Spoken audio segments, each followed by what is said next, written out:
What's going on, guys? I want to do a little something different for this one. I got a lot of good questions via people coming through the expo and also back at the Arnold in Columbus and also on the Instagram about, just various things. And so I want to address a couple of them. One of them was about nutrition and timing and like how to structure your nutrition. Well, the number one thing is, I think, if you're just getting into this and you're not at an advanced level, the number one thing you can do is something that you can stick to. So whatever it is, you need consistency. So don't go gung-ho your first week in some complex hardcore diet that you're never going to stick to. You do it 2 days and you're off 5 or 2, do a day, skip a day, whatever. Don't do that. Find something you can stick to, because at the end of the day, I think one of the most key factors in all of this is consistency. And then, to go with that, part of the question was about pre and post workout nutrition. For me, I prefer to have, the majority of my carbs of the day pre-workout and post-workout, as that's when you're utilizing the most carbs. Also, you want some protein in there. You want some protein that's going to, digest good, nothing that's going to weigh you down. A lot of people don't eat steak or whatever pre-workout. I do sometimes. It doesn't really bother me that bad. But what you don't want is you don't want a lot of nasty, greasy fats or anything that's going to weigh on your stomach. Very heavy pre-workout, obviously. You want something that digests well for you, because you don't want to throw it back up or be feeling sick during your training. And then to go along with that, nighttime nutrition.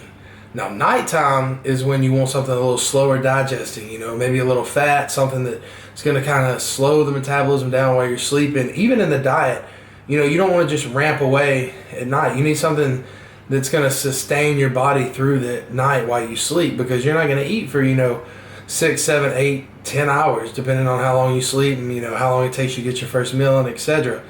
So, while you don't want some greasy, nasty something before bed, you do want something that's going to sustain the body, sustain the metabolism, keep you rolling through the night. Because in order to burn fat, you got to feed the body. You got to keep the metabolism rolling.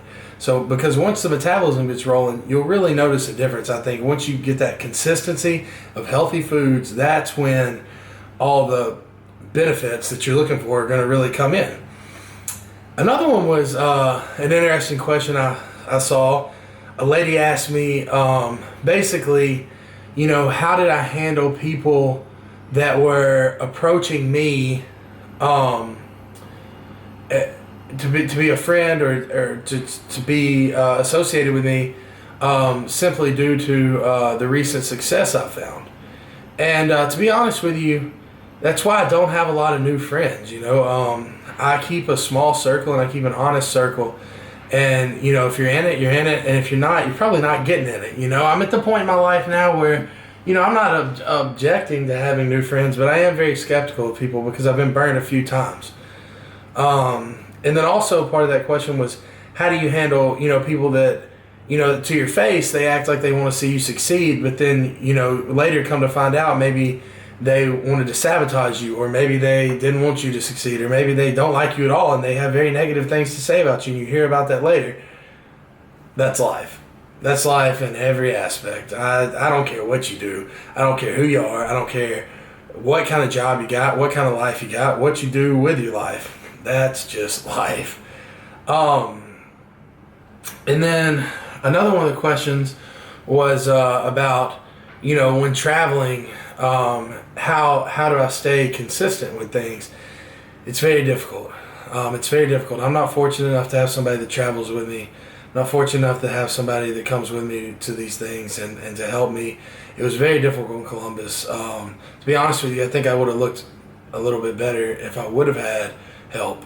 I have to do all the groceries myself. I have to do all the organizing myself, and if it weren't for Chad in Columbus, I would have been totally screwed. So thank God for Chad. But no, it is very difficult to stay on track when you're traveling, and I think that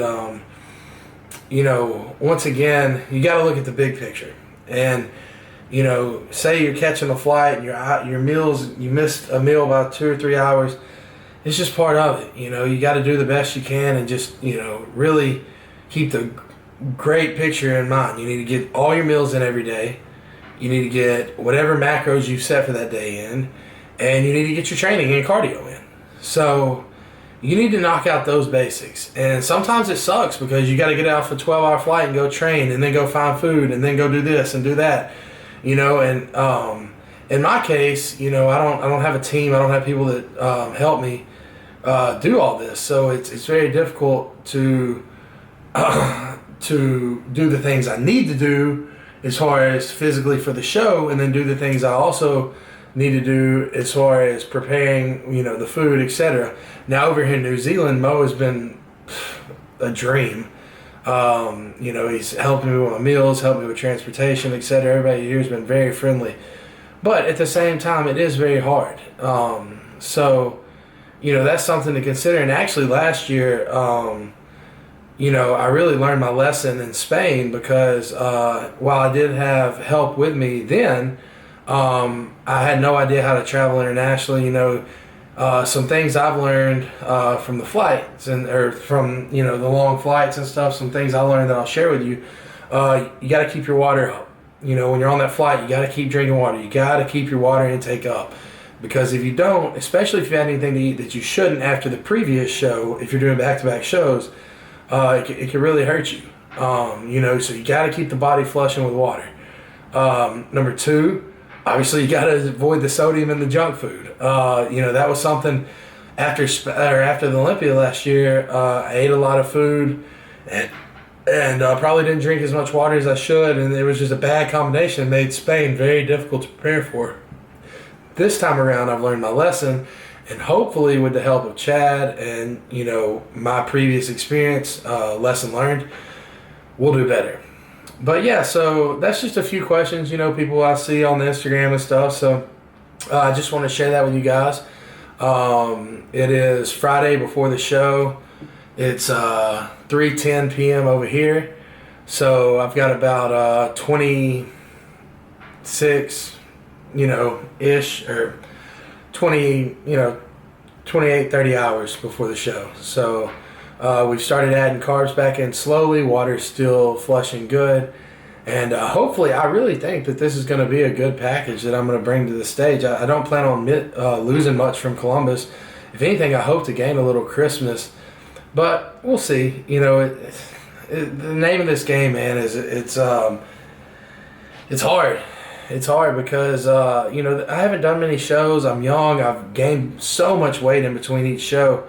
As far as growing and developing, the game plan's never the same each time. So it's definitely a learning experience. But we're getting there, and with the help of Chad, I think that things are really improving. So, yeah, here we go. And I wish you guys all a blessed day. Stay positive, stay happy, and God bless you all.